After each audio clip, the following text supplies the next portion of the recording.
దేవునికి దూరం చేసే మాటలు ఇవన్నీ కూడా. బైబిల్ని ప్రశ్నించేవాళ్ళు, వాళ్ళకి బైబిల్ రాక కాదు, బైబిల్ మనకంటే బాగా చదివేశారు వాళ్ళు ఎక్కువ. కానీ అందులో బైబిల్లో ఉన్న దేవుడిని అర్థం చేసుకోలేకపోయారు. వారికి బైబిల్ తెలుసు కానీ బైబిల్లో ఉన్న దేవుడు వారికి అర్థం కాలేదు. ధర్మశాస్త్రోపదేశకుల పరిస్థితి కూడా అదే. మనం బైబిల్ తెలవాలా, బైబిల్లో ఉన్న దేవుడు కూడా తెలియాలి. Praise the lord. బైబిల్ అసలు ఇవ్వబడిన కారణమే అది.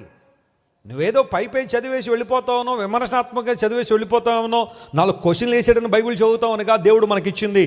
అపోస్తుడైన యోహాన్ అంటాడు, దేవుని లేఖనాలు మనకి ఎందుకు ఇవ్వబడ్డాయంటే యేసు దేవుని కుమారుడని తెలుసుకున్నట్లుగా, అనగా యేసు ప్రభు దేవుడని తెలుసుకున్నట్లుగా లేఖనాలు మనకు అనుగ్రహించబడ్డాయి.